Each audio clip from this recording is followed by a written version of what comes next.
വിശ്വതാണ്ഡവം. രചന ജിഫ്ന നിസാർ. അവതരണം ഷാഹുൽ മലയിൽ. Editing Faisal CM Nooncheri. അവളെ തടയാൻ യാതൊരു പഴുതുമില്ലാതെ നിസ്സഹായതയോടെ ടീന നോക്കിയിരിക്കെ തന്നെ മിത്രയുടെ സ്കൂട്ടിൽ കയറിക്കൊണ്ട് അവളെ നോക്കിയൊന്നുകൂടി ബൈ പറഞ്ഞിട്ട് പോയി. ടീനക്ക് വല്ലാത്ത ദേഷ്യം വന്നു. അവളുടെ കണ്ണുകൾ ആ കലിയോടെ തന്നെ വിശ്വയുടെ വീടിന് നേർക്ക് പാഞ്ഞു. ആളനക്കമൊന്നുമില്ലാതെ അടഞ്ഞിടക്കുന്ന ആ മുൻവാതിൽ. പോർച്ചിൽ കാറുമില്ല. ടീനയുടെ മനസ്സിൽ വീണ്ടും സംശയങ്ങളുടെ കടന്നൽ കൂട്ടം ഇളകി തുടങ്ങി. മിത്ര ഇനിയിപ്പോൾ വിളിച്ച് ചോദിക്കാൻ വയ്യ. കൂടെ പോവാനുള്ള ടീച്ചർ അപകടത്തെ തുടർന്ന് പിന്മാറിയപ്പോൾ ഇനി ഞാൻ ഒറ്റയ്ക്ക് പോയിക്കൊള്ളാം, എനിക്കത് ചെയ്യാൻ കഴിയുമെന്ന് മിത്ര അങ്ങോട്ട് കയറി പറഞ്ഞത് അവളുടെ സംശയങ്ങൾക്ക് ആക്കം കൂട്ടി. ഉള്ളിലെ ഉഷ്ണം സഹിക്കാൻ വയ്യാതെ അവൾ വേഗം അബിയെ വിളിച്ചു. തലേന്ന് മിത്രയ്ക്ക് വേണ്ടി അങ്ങനെയൊക്കെ പറഞ്ഞെങ്കിലും അവൾ തനിച്ചാണ് പോയതെന്നറിഞ്ഞപ്പോൾ അവനൊരു വല്ലായ്മ. തന്റെ മനസ്സിലുള്ള അതേ സംശയങ്ങൾ അവനുമുണ്ടെന്ന് അതോടെ ടീനക്കും മനസ്സിലായി. അവൾക്ക് എന്നെ വിളിക്കായിരുന്നു എന്നവൻ പറയുകയും ചെയ്തു. അങ്ങനെ ഒരു കാര്യം ടീന അവളോട് പറഞ്ഞതാണ്. പക്ഷെ അത്രയും ദൂരമൊന്നുമില്ല, എനിക്ക് ഒറ്റയ്ക്ക് പോകാനുള്ളതേ ഉള്ളൂ, എപ്പൊ തിരിച്ചു വരാനൊക്കെ ഒന്നും പറയാനും കഴിയില്ല, അതുകൊണ്ട് വെറുതെ അവനെ ബുദ്ധിമുട്ടിക്കണ്ടെന്ന് പറഞ്ഞിട്ട് അവൾ തന്നെയാണ് അത് തടഞ്ഞത്. ആളൊറ്റക്കാണ് പോകുന്നെങ്കിൽ നിനക്കെന്നെ വിളിച്ചുകൂടായിരുന്നോ ടീന, ഞാൻ കൂടെ പോവായിരുന്നില്ലേ എന്ന് അബി പറഞ്ഞപ്പോഴാണ് അങ്ങനെ ഒരു സാധ്യതയെക്കുറിച്ച് അവൾ ഓർത്ത് തന്നെ. ആ ഇനിയിപ്പോ പറഞ്ഞിട്ട് കാര്യമില്ല, അവള് പോയി വരട്ടെ, ഒരാള് വഴി തങ്ങില്ലെന്നല്ലേ. അബി അങ്ങനെ ആശ്വസിച്ചപ്പോഴും ടീനക്ക് അതിന് കഴിഞ്ഞില്ല. ഡെന്നീസ് അങ്കിളിനെ വിളിച്ച് പറഞ്ഞാലോ അബി, ടീന ചോദിച്ചു. അത് വേണോടി, പോകും മുന്നേ ആയിരുന്നെങ്കിൽ അതുകൊണ്ട് കാര്യം ഉണ്ടായിരുന്നു, ഇതോ പോയി കഴിഞ്ഞിട്ട് പറഞ്ഞിട്ടെന്താ. എന്തായാലും ഈ പോക്കിനെ കുറിച്ച് അവൾ അങ്കിളിനോട് പറഞ്ഞാണ്, ഇനിയും നമ്മൾ വെറുതെ.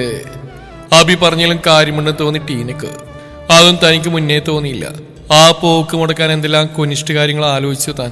അപ്പോഴൊന്നും ഇങ്ങനെ നടക്കാൻ സാധ്യതയുള്ള കാര്യങ്ങളെക്കുറിച്ച് ഓർത്തുകൂടിയില്ല. ആൾക്ക് വല്ലാത്ത അരിശം വന്നു. എന്തായാലും നീ അവനോട് വിളിച്ചു പറയല്ലേ, ഇന്നിനിയിപ്പോൾ അവന് പിന്നെ ഇത് മതിയാവും. അതുകൂടി ഓർമ്മിപ്പിച്ചിട്ടാണ് അബി കോള് കട്ട് ചെയ്ത് പോയതും. എവിടെയാ? ബസ് സ്റ്റോപ്പിൽ നിന്നും വെക്കാറിലെടുത്ത് തന്നെ സ്കൂട്ടി പാർക്ക് ചെയ്തുകൊണ്ട് മിത്ര ബാഗുമായി ഇറങ്ങി. നേരെ വാ, വലത് സൈഡില്, ഫോണിൽ കൂടി കേട്ട നിർദ്ദേശം. കുതിച്ചു തുള്ളുന്ന മനസ്സിനെ അടക്കി പിടിച്ചുകൊണ്ട് പുറത്തേക്ക് ഇറങ്ങി. തനിക്ക് വേണ്ടി കാത്തിരിക്കുന്ന വിശ്വയുടെ കാർ കണ്ടതും ആൾക്ക് വല്ലാത്ത പേടി തോന്നി. പതിയെ നോക്കി വാ. അവളുടെ ആവേശം കാറിൽ നിന്ന് കാണുന്നുണ്ടായിരുന്നവൻ അല്പം ശാസനയോടെ കരുതലിന്റെ സ്വരത്തിൽ പറഞ്ഞു. എന്നാൽ അവളൊന്നും കേൾക്കുന്നില്ലെന്ന് തോന്നി. അപ്രതീക്ഷിതമായി കിട്ടിയ അവസരം, അതോ അവസാന നിമിഷം. കൂടെ വരില്ലേ എന്ന് അവനോട് ചോദിക്കുമ്പോൾ എവിടെ കാത്തിരിക്കണം ഞാൻ എന്നായിരുന്നു അവന്റെ ചോദ്യം. എക്സാം എഴുതാൻ അവിടെ തുടരാൻ കഴിയില്ലെന്നുള്ളതുകൊണ്ട് മാത്രം ടീന കൂടെ പോകുന്നില്ല. അതല്ലായിരുന്നെങ്കിൽ ഇത് നടക്കില്ല. പിന്നെ ആ ടീച്ചർ കൃത്യസമയത്ത് സംഭവിച്ച അപകടം എല്ലാം കൊണ്ട് സാഹചര്യം അനുകൂലമായി വന്നപ്പോൾ ആ അവസരം അവരുടെ പ്രണയ നിമിഷങ്ങൾക്കായി പകുത്തു കൊടുക്കാൻ തന്നെ രണ്ടുപേരും തീരുമാനിച്ചു. എന്നും കാണും, മിണ്ടും, കണ്ണിൽ ഉറക്കം വരും വരെയും സംസാരിക്കും. അതുമല്ലെങ്കിൽ മനസ്സിലൊരു കുഞ്ഞു സങ്കടം വന്നാൽ അത് മാറും വരെയും ഫോണിൽ അവനോട് മതിവരുവോളം മിണ്ടും. വീഡിയോ കോൾ ചെയ്യും. പക്ഷെ ചേർന്നിരിക്കാനും കൈകോർത്ത് പിടിച്ചടക്കാനും കണ്ണിൽ നോക്കി പ്രണയത്തിന്റെ തിരയെണ്ണിയെടുക്കാനുമെല്ലാം രണ്ടുപേരും വല്ലാതെ കൊതിക്കുന്നുണ്ടായിരുന്നു. അപ്പോഴൊക്കെയും ടീന അവിടെയുള്ളത് കൊണ്ട് അതിനൊന്നും യാതൊരു നിർവാഹവുമില്ലെന്ന് മാത്രം. അങ്ങനെ ദാഹിച്ചു മോഹിച്ചുകൊണ്ടിരിക്കുന്നവർക്ക് ഇങ്ങനെ അവസരം കിട്ടില്ല, അത് വെറുതെ കളയില്ലല്ലോ. അത് തന്നെയായിരുന്നു അവരുടെ കാര്യവും. മിത്ര അടുത്തേക്ക് എത്തും മുന്നേ തന്നെ വിഷ അവൾക്കായി മുന്നിലെ ഡോർ തുറന്നെടുത്തു. ചുറ്റും നോക്കി റോഡ് ക്രോസ് ചെയ്യാൻ നിൽക്കുന്നവളിൽ അക്ഷമ. രാവിലെയുള്ള റോഡിലെ തിരക്ക് ആൾക്കത് മുറിച്ചെടുക്കാൻ കഴിയുന്നില്ല. 1-2 സെക്കൻഡ് കൂടി നോക്കി നിന്നിട്ട് വിശ്വ പുറത്തേക്ക് ഇറങ്ങി. അവനിറങ്ങി ചെന്നിട്ട് കൈ കാണിച്ചുകൊണ്ട് അവൾക്ക് വേണ്ടി ഒരു നടപ്പാതെ തീർക്കുമ്പോൾ അവനോടുള്ള സ്നേഹം കരം തൂങ്ങിയ മനസ്സോടെ മിത്ര ഓടിയിറങ്ങി വന്നു. സ്നേഹത്തിന്റെയും പരിഗണനയുടെയും സുഗന്ധമാണ് അവിടെ മുഴുവനും. കയറ്, തന്നെ നോക്കുന്നവളോട് പറഞ്ഞുകൊണ്ട് വിശ്വ തിരികെ ഡ്രൈവിംഗ് സീറ്റിലേക്ക് തന്നെ കയറിയിരുന്നു. ആൾ അപ്പുറത്തേക്കും കയറിയിരുന്നു. പോയാലോ? വിശ്വ കാറ് സ്റ്റാർട്ട് ചെയ്തുകൊണ്ട് അവളെ നോക്കി. അവനെ നോക്കിയൊരു ചിരിയോടെ മിത്ര തലയാട്ടി. കയറിച്ച് ഇങ്ങനെ വെറുതെ കിട്ടു, എക്സാം പകുതി രക്ഷിച്ചു. മിത്ര ഒറ്റ കണ്ണിറക്കി പറയുമ്പോൾ അവൻ ഉറക്കി ചിരിച്ചു.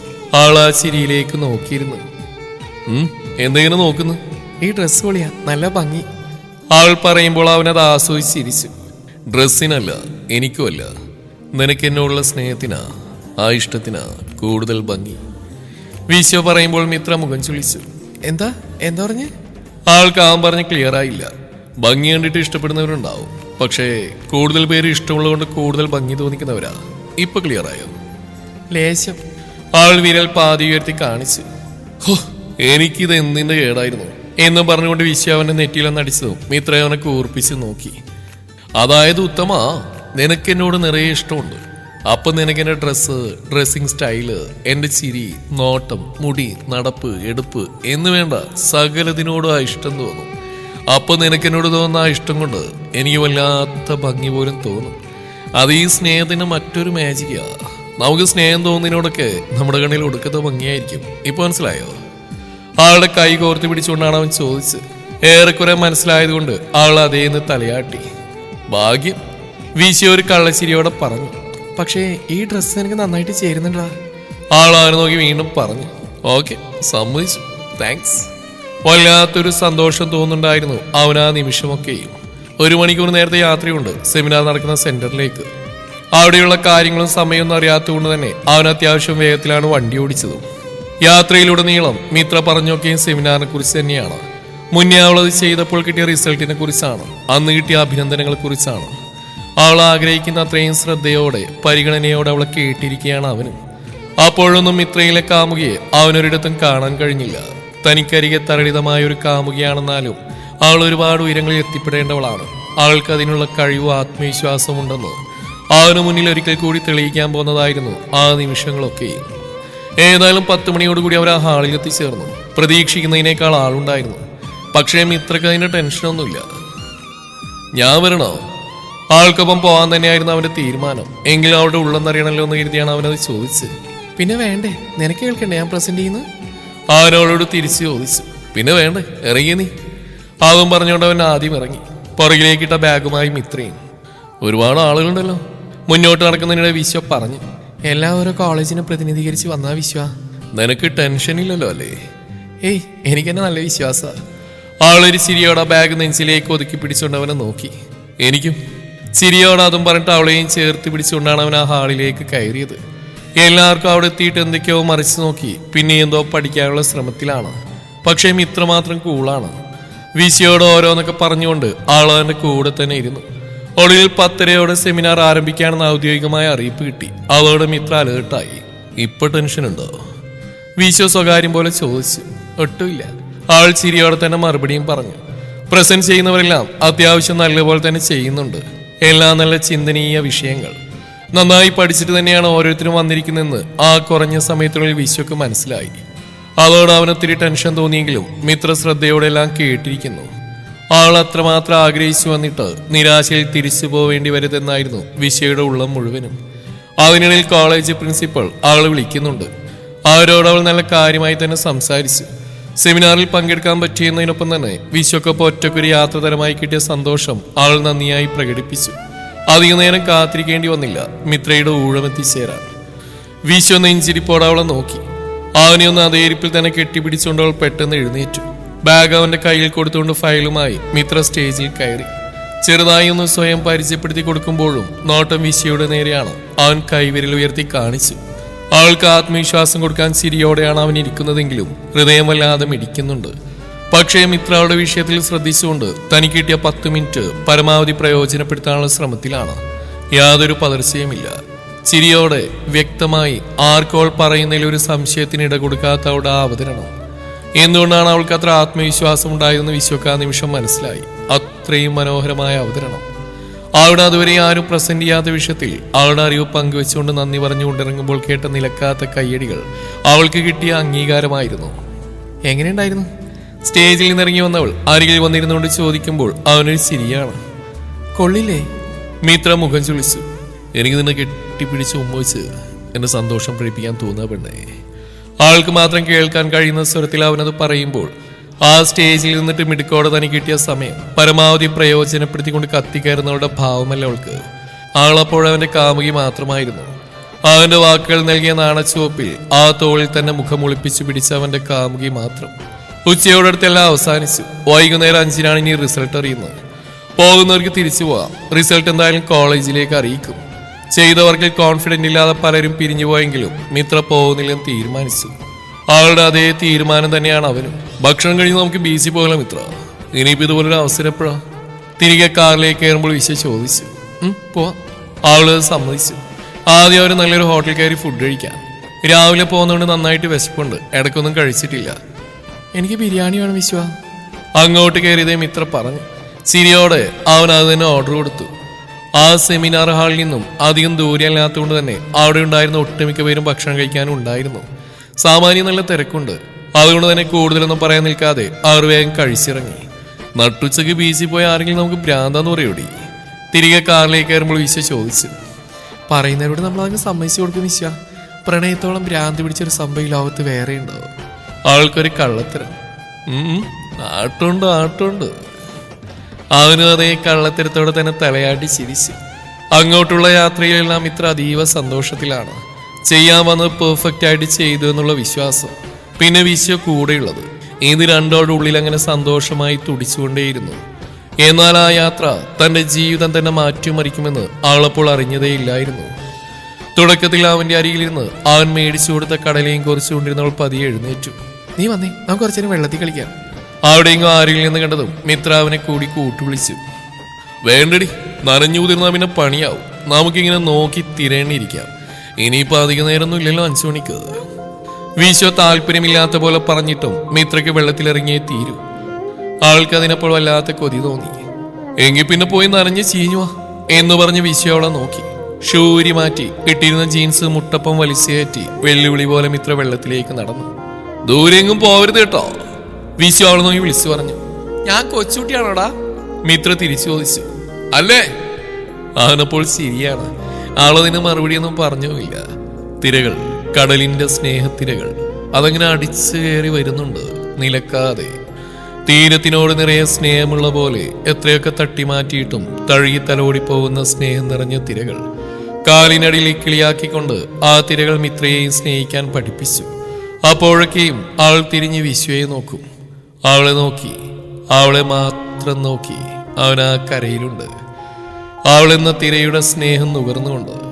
വാ! മിത്ര വീണ്ടും അവനെ കൈമാടി വിളിച്ചു. ഇല്ലെന്ന് അവൻ തലയാട്ടി കാണിച്ചു. പക്ഷേ തൊട്ടടുത്ത നിമിഷം അവളൊട്ടും പ്രതീക്ഷിക്കാതെ തീരത്ത് പുണരാൻ വന്നൊരു വലിയ തിര അവളെ തള്ളി താഴെയിട്ടു. മിത്രയുടെ കാലിടറി അവൾ വീണുപോയി. അത് നോക്കിയിരുന്നവർ ഒരു നിമിഷം സ്റ്റക്കായി പോയെങ്കിലും മിന്നൽ പോലെ അവൻ ചാടി എഴുന്നേറ്റുകൊണ്ട് മുന്നോട്ട് കുതിച്ചു. തിരയേക്കാൾ സ്നേഹവും വേഗതയും അവനുള്ളതുപോലെ. മിത്രയെ പിടിച്ചിരുത്തുമ്പോൾ അവളെ അവന് തന്നെ കൊടുത്തുകൊണ്ട് ആ തിര തനിയെ മടങ്ങി. മിത്ര, നീ ഓക്കെ അല്ലേ? വാരിക്കോരി എടുത്തുകൊണ്ട് അവൻ അവളെ കുലുക്കി വിളിച്ചു. ശ്വാസം കിട്ടാതെ അവൾ 1-2 പ്രാവശ്യം ചുമച്ചു. അവൾ നന്നായി ഭയന്നു പോയിരുന്നു. വിശ്വയുടെ തോളിൽ കൈയിട്ട് പിടിച്ചുകൊണ്ടവൾ ആ നെഞ്ചിൽ മുഖം പൂഴ്ത്തി. ഒന്നുമില്ല, പേടിക്കണ്ട കേട്ടോ. വിശ്വാലിവോടെ അവളുമായി കരയിലേക്ക് നടന്നു. രണ്ടുപേരും വെള്ളമൊലിച്ചിറങ്ങുന്ന പരുവത്തിൽ നനഞ്ഞുപോയി. അവിടെ അടുത്തുള്ള ഇരിപ്പിടത്തിൽ അവൻ അവളെ കൊണ്ട് ചെന്നിരുത്തി. മിത്രയുടെ തലയടക്കം വെള്ളത്തിൽ മുങ്ങിപ്പോയിരിക്കുന്നു. അവനവളുടെ കോലം കണ്ടിട്ട് ചിരിയും വരുന്നുണ്ട്. പേടിച്ചു പോയോ? ഇരുന്നിട്ടും തന്നിൽ നിന്ന് അകന്നു മാറാതെ പറ്റിക്കൂടിയിരിക്കുന്നവൾ. അവൻ ചോദിക്കുമ്പോൾ അവൾ അതേന്ന് തലയാട്ടി കാണിച്ചു. എന്റെ പെണ്ണ് ഇപ്പോഴും കൊച്ചുകുട്ടിയാന്ന് മനസ്സിലായില്ലേ? ഒരു തിര വന്ന് തട്ടിയാൽ പോലും വീണു പോകുന്ന കൊച്ചു പെണ്ണ്. അവൻ ആ നിമിഷങ്ങളെ നിസ്സാരവൽക്കരിക്കാൻ ശ്രമിച്ചു. പക്ഷേ കഴിഞ്ഞുപോയ നിമിഷങ്ങൾ അതോർക്കുമ്പോൾ അവനുള്ളവും വിറക്കുന്നുണ്ട്. ഇനിയിപ്പോ ഈ കോളത്തിൽ എങ്ങനെ പോയി ഗിഫ്റ്റ് വാങ്ങും മിസ് മിത്രയുടെ മിസ് മാത്യു? അവനവളെ ചാർജ് ചെയ്യിപ്പിക്കാനുള്ള ശ്രമത്തിലാണ്. മിത്ര മുഖം ചുളിച്ചുകൊണ്ട് അവനെ നോക്കി. തിരിച്ചു പോകണോ? മിത്ര അവനോട് ചോദിച്ചു. നിനക്ക് ഗിഫ്റ്റ് വാങ്ങണ്ടേ? അത് വേണം. എന്നാ അത് വാങ്ങിയിട്ട് പോയാൽ മതി. ഈ കോലത്തിലോ? മിത്ര ആളെ തന്നെ നോക്കിയിട്ട് ചുണ്ടൂർപ്പിച്ചു. ഈ കോലത്തിന് എന്താ കുഴപ്പം? നല്ല അടിപൊളി ലുക്കാ. അവനവളെ കളിയാക്കി. എനിക്ക് ദേഷ്യം എന്നിട്ട് വിശ്വ. ആളവന്റെ കയ്യിലൊരു അടിയെടുത്തോണ്ട് പറഞ്ഞു. നന്നായി സൈസോ കേട്ടോ. പറഞ്ഞിട്ട് കേൾക്കാതെ വെള്ളത്തിൽ കളിക്കാൻ പോയതല്ലേ നീ? എന്നെ കൂടി നാശാക്കി. എന്ത് നന്നായിട്ട് ഡ്രസ് ചെയ്ത് പോന്ന ഞാനാ. വിശ്വന്റെ മുടിയൊന്ന് കുടഞ്ഞു. അത്യാവശ്യം തലയോളം അവന് മുങ്ങിപ്പോയിരിക്കുന്നു. ആളെ പിടിച്ചെടുക്കുമ്പോൾ വീണുപോയതാണ്. തിരിച്ചു പോയാലോ? മിത്ര നിരാശയിൽ ചോദിച്ചു. ഈ കോളത്തിനി പോയിട്ട് ആ സ്റ്റേജിൽ നിന്ന് ഗിഫ്റ്റ് വാങ്ങുന്നത് നടക്കില്ലെന്നുള്ളത് അവൾക്കും മനസ്സിലായി. എന്നാൽ ആ കണ്ണിലെ നിരാശയിലേക്കാണ് വിശ്വയുടെ നോട്ടമെത്തി നിന്നത്. പ്രസന്റ് ചെയ്തെടുത്തൊന്നും ഗിഫ്റ്റ് വാങ്ങിയിട്ട് നീ പോയാ മതി. വാ എണീക്ക്. വിശ്വ എഴുന്നേറ്റുകൊണ്ട് അവൾക്ക് നേരെ കൈനീട്ടി. പക്ഷേ ഞാൻ... മിത്രക്കൊന്നും മനസ്സിലായില്ല. നനഞ്ഞോട്ടി ഈ രൂപത്തിൽ എന്തായാലും അവൻ തന്നെ അങ്ങോട്ട് കൊണ്ടുപോയില്ലെന്ന് അവൾക്ക് ഉറപ്പുണ്ട്. അപ്പോഴേക്കും കാറ്റേറ്റുകൊണ്ട് അവൾ വിറക്കാനും തുടങ്ങി. വാ, ഈ ഡ്രസ്സ് മാറാം. അവനവളുടെ ഷൂ എടുത്തിട്ട് വന്നുകൊണ്ട് പറഞ്ഞു. എവിടുന്ന്? അതിന് ഞാൻ വേറെ ഡ്രസ്സ് എടുത്തിട്ടില്ല. അതിപ്പോ ഞാനും എടുത്തിട്ടില്ല. നീ വാ, അടുത്ത് എവിടെയെങ്കിലും ഷോപ്പുണ്ടോ നോക്കാം, എന്നിട്ട് മാറാം. ഇങ്ങനെ നമ്മൾ തിരിച്ചു പോയാലും വല്ല അസുഖം വരും, അതുറപ്പാ. അതിനേക്കാൾ നല്ലതല്ലേ? അതും പറഞ്ഞുകൊണ്ട് അവൻ കാറിന് നേരെ നടന്നു. അപ്പോഴേക്കും ആളുകൾ ബീച്ചിലേക്ക് വന്നു തുടങ്ങിയിരുന്നു. അവനവളെ തന്നിലേക്ക് ചേർത്ത് പിടിച്ചുകൊണ്ടാണ് നടക്കുന്നത്. കുറച്ചു മാറി ചെറിയൊരു ടെക്സ്റ്റൈൽ ഷോപ്പ് കണ്ടതും ഇനിയിപ്പോ കാറിൽ കയറി അതിനുള്ളുകൂടി ചീത്തയാക്കണല്ലോ എന്ന് കരുതി അവരങ്ങോട്ട് തന്നെ നടന്നു. മണലും വെള്ളവും കൂടിക്കുഴഞ്ഞു വല്ലാത്തൊരവസ്ഥയിലാണ് രണ്ടാളും. പുറമേ നിന്ന് കാണും പോലെയല്ല കട, അത്യാവശ്യം വലുതാണ്. ഇനിയുടെ രണ്ടാൾക്കും പറ്റിയ ഡ്രസ്സ് കിട്ടുമോ എന്നായിരുന്നു അടുത്ത ആശങ്ക. ഈ അവസ്ഥയിൽ മറ്റൊരു കട തേടി പോകാൻ വയ്യാത്ത വിധം രണ്ടാളും അടുത്തുപോയി. ഭാഗ്യം, മിത്രയ്ക്കൊരു ജീൻസും ടോപ്പും കിട്ടി. വിശ്വക്ക് പാൻറ് കിട്ടിയില്ല. മുണ്ട് മതി എന്ന് പറഞ്ഞുകൊണ്ട് അവൻ ഒരു ഷർട്ടും വെള്ളം മുണ്ടും എടുത്തുകൊണ്ട് ബില്ല് പേ ചെയ്തു. ആദ്യമായിട്ടാണോ ഇവിടെ? കടക്കാരൻ കുശലം ചോദിച്ചു. അതേ ചേട്ടാ, ഇവൾക്കൊരു സെമിനാർ അറ്റൻഡ് ചെയ്യാണ്ടായിരുന്നു. അതിന് വന്നാ 5 മണിക്ക് അതിന്റെ റിസൾട്ട്. അതുകൂടി കഴിഞ്ഞിട്ട് പോകാൻ നേരത്തെ ഇങ്ങോട്ട് വന്നാ. ദേഹം ഒന്ന് കഴുകി ഡ്രസ്സ് മാറ്റുന്നാ നല്ല, അല്ലെങ്കിൽ പിന്നെ ചൊറിഞ്ഞു വിട്ടും. ഒരു ജാതി വെള്ളം ഇവിടെ. അയാളത് പറഞ്ഞു കേട്ടപ്പോൾ അവന്റെ മുഖം ചുളിഞ്ഞു. മിത്ര അപ്പോഴേക്കും താടിയലുകൾ കൂട്ടിമുട്ടു വിധം വിറച്ചു തുടങ്ങിയിട്ടുണ്ട്. അവനോട് ആ ഭാവം കണ്ടിട്ട് അലിവ് തോന്നി. അല്ല ചേട്ടാ, അതിനിപ്പോ അടുത്ത് ഹോട്ടൽ വല്ലതും കാണുമോ? ഇവിടുന്ന് ഒരു 10 അടി നടന്നാൽ ചെറിയൊരു ഹോട്ടലിൽ റൂം കിട്ടും റെന്റിന്. ഇതുപോലുള്ളവർക്ക് സഹായ. അങ്ങോട്ട് പോയിക്കോ, ഭാര്യയും കൊണ്ട്. അയാൾ ആ പറഞ്ഞു കേട്ട് വിശ്വാംബരപ്പോടെ മിത്രയെ നോക്കി. അവളുടെയും മുഖം ചുവന്നു, തല താഴ്ന്നു. പെട്ടെന്ന് പോയി തലയിൽ വെള്ളമൊഴിച്ചു കൊടുക്കും മക്കളെ, ഇല്ലേ പിന്നെ അത് മതി അസുഖം വരാൻ. ഉപ്പുവെള്ളല്ലേ? വിശ്വയാളുടെ തെറ്റിദ്ധാരണ മാറ്റാൻ ഒരുങ്ങും മുമ്പ് അതുകൂടി പറഞ്ഞുകൊണ്ട് അവന് നേരെ തോർത്തുകൂടി എടുത്തു നീട്ടി. ബില്ലെടുത്തുകൊണ്ട് വിശ്വ വീണ്ടും അവളുമായി മുന്നോട്ട് കടന്നു. അയാൾ പറഞ്ഞ പോലെ ചെയ്യാല്ലേ? അവൻ ചോദിക്കുമ്പോൾ അവളൊന്ന് മൂളി. എന്ത് ചെയ്താലും വേണ്ടില്ലെന്നൊരവസ്ഥയിലാണ്. പറഞ്ഞ പോലെ തന്നെ ചെറിയൊരു ഹോട്ടൽ. മണിക്കൂറിന് 100 രൂപ എന്നാണ് കണക്ക്. 1 മണിക്കൂർ പറഞ്ഞിട്ട് അവൻ റെന്റ് കൊടുത്തു. അയാൾ നീട്ടിയ കീയും വാങ്ങി അവളെയും കൈ പിടിച്ചുകൊണ്ട് അവൻ സ്റ്റെപ്പ് കയറി. ഇടുങ്ങിയൊരു വരാന്ത, അതിനുള്ളിൽ തുറക്കാവുന്ന നിരവധി റൂമുകൾ, എല്ലാം അടഞ്ഞിടക്കുന്നു. പുറത്തൊന്നും ആരെയും കണ്ടില്ല. അവനൊരു വല്ലായ്മയുണ്ട്. എന്നാൽ അവളെ അത് അറിയിക്കാതിരിക്കാൻ ശ്രമിക്കുകയും ചെയ്യുന്നുണ്ട്. അവരുടെ കയ്യിൽ കയറിയ കീഴിലെഴുതിയ റൂമിലേക്ക് വിശ്വയാണ് വാതിൽ തുറന്നുകൊണ്ട് ആദ്യം കയറിയത്. വളരെ ചെറിയൊരു കട്ടിലും ഒരു കബോർഡും, ചുവരിൽ പതിപ്പിച്ചൊരു കണ്ണാടിയും പിന്നെ ഒരു കസേരയും, അകത്ത് തന്നെ ഒരു ബാത്റൂം. ഉള്ളത് നല്ലപോലെ വൃത്തിയിലാണെന്നാണ് അവിടുത്തെ ഏറ്റവും വലിയ പ്രത്യേകത. ചെല്, പോയി കുളിച്ചു പോര്. കയ്യിലുള്ള കവറിൽ നിന്നൊന്നെടുത്ത് ആൾക്ക് നേരെ നീട്ടിക്കൊണ്ട് വിശ്വ പറഞ്ഞു. മടിയൊന്നും കൂടാതെ അവളെ വാങ്ങി കൂനിക്കൂടിക്കൊണ്ട് ബാത്റൂമിലേക്ക് കയറിപ്പോയി. ആ കോലത്തിൽ തൂവെള്ള വിരിപ്പിലേക്ക് ഇരിക്കാതെ അവൻ ആ കസേരയിലേക്ക് ഇരുന്നു. മനസ്സിലെന്തൊക്കെയോ ആശങ്കകളുണ്ട്. എന്നാൽ അതെന്താണെന്ന് അവനോട്ട് വ്യക്തമാവുന്നുമില്ല. ബാത്റൂമിന് നേരെ ഒന്നുകൂടി നോക്കിയിട്ട് അവൻ ഫോൺ എടുത്തു. 3 മണിയാവുന്നേ ഉള്ളൂ. തുടരും ഈ കഥയുടെ ബാക്കി ഭാഗം നാളെ ഇതേ സമയം.